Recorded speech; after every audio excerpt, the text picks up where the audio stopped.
अस्सलाम वालेकुम वरहमतुल्लाहि वबरकातुहू। आप देख रहे हैं हमारा YouTube चैनल रुश्तो हिदायत। हम आपको खुशामदीद कहते हैं तहे दिल से, और हम आपके तहे दिल से शुक्रगुजार हैं कि आप ना सिर्फ हमारा ये चैनल देखते हैं और इसे पसंद भी करते हैं और लाइक सब्सक्राइब शेयर भी करते हैं। इसी तरह हमारी हौसला अफजाई करते रहिए और हमारे इस चैनल को लाइक सब्सक्राइब करते रहिए और बेल आइकन के बटन को दबाना तो बिल्कुल मत भूलिए, ताकि आपको नई आने वाली वीडियो का नोटिफिकेशन बर वक्त मिलता रहे। तो चलिए बगैर टाइम ज़ाया किए हम अपने प्यारे नबी आकाए दो जहां सल्लल्लाहु अलैहि वसल्लम की शान बयान करते हैं। शुरू करते हैं। इस वक्त शीबा की उम्र 8 बरस थी।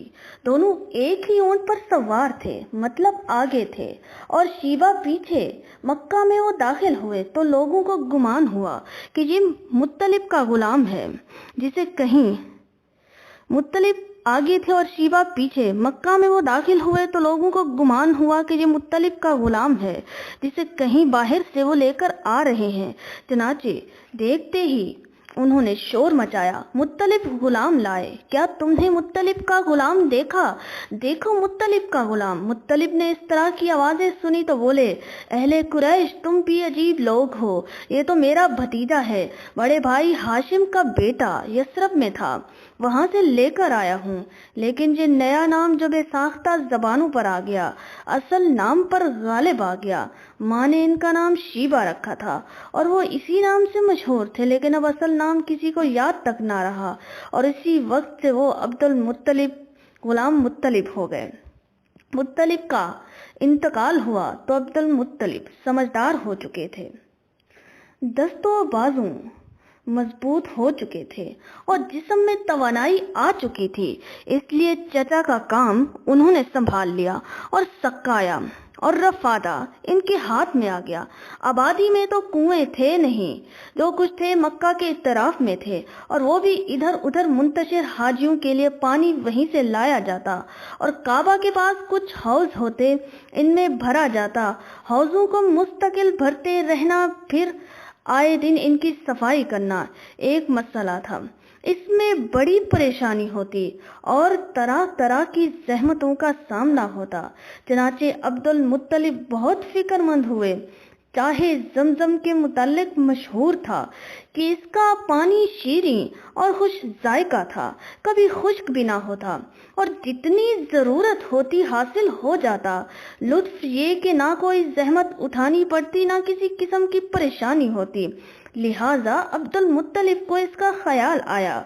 चनाचे लोगों से पूछा, जमजम को किसने पाटा?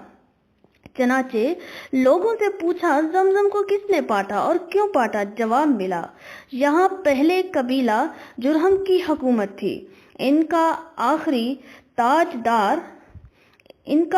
ताजदार मज़ाक जुरहमी था।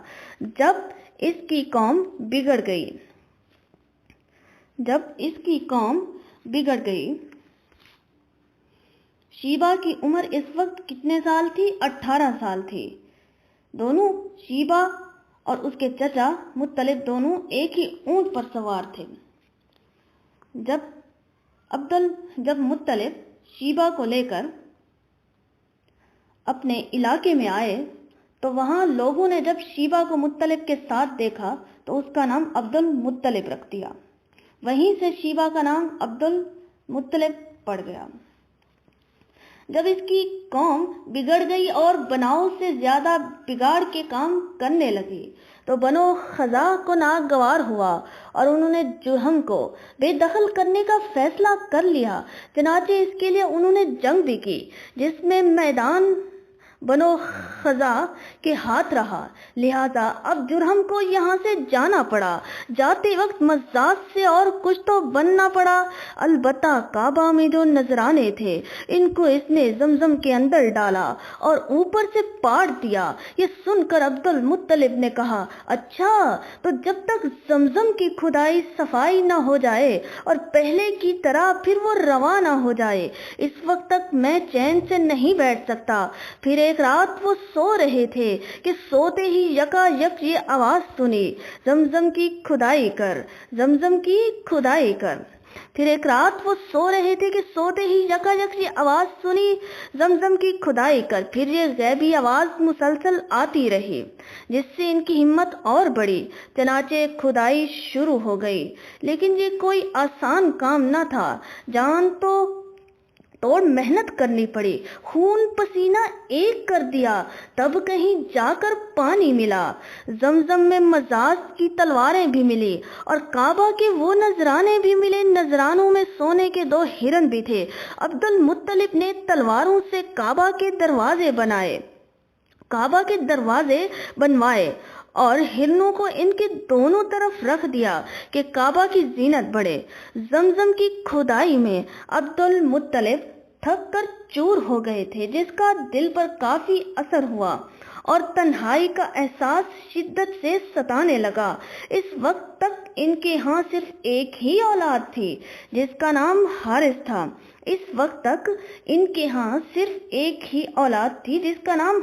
تھا۔ لہٰذا انہوں نے نظر مانی اور اللہ تعالیٰ سے دعا کی، خدایا اگر تو مجھے 10 بیٹے عطا فرمائے اور سب کے سب جوان ہو کر میرا ہاتھ بٹانے لگے تو ایک کو تیرے نام پر قربان کر دوں گا۔ لہٰذا انہوں نے نظر مانی۔ نظر کس نے مانی؟ عبد المطلب نے نظر مانی۔ لہٰذا انہوں نے نظر مانی اور اللہ تعالیٰ سے کیا دعا کی؟ عبد المطلب نے اللہ تعالیٰ سے یہ دعا کی، خدایا اگر تو مجھے 10 بیٹے عطا فرمائے اور سب کے سب جوان ہو کر میرا ہاتھ بٹانے لگے تو ایک کو تیرے نام پر قربان کر دوں گا۔ عبد المطلب کی یہ آرزو پوری ہوئی۔ اللہ نے ان کو 10 بیٹے دیے، سب پلے بڑے جوان ہوئے اور ان کا ہاتھ بٹانے لگے۔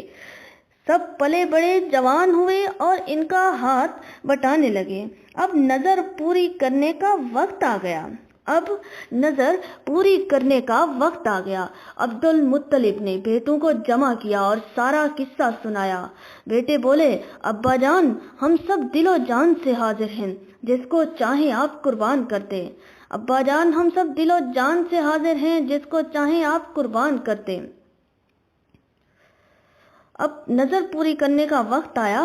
عبد المطلب نے کون سی نظر مانی تھی کہ جب اے اللہ تعالیٰ آپ مجھے 10 بیٹے عطا کریں گے تو میں ان میں سے اپنے ایک بیٹے کو آپ پر قربان کر دوں گا۔ اب وہ نظر پوری کرنے کا وقت آ گیا اور عبد المطلب کے بیٹوں نے خود کو پیش کر دیا کہ اے ابا جان آپ اپنی وہ نظر پوری کریں، ہم اس کے لیے تیار ہیں۔ ملتے ہیں اگلی ویڈیو میں، تب تک کے لیے اللہ حافظ۔ آپ کا دیکھنے کا بہت بہت شکریہ، جزاک اللہ۔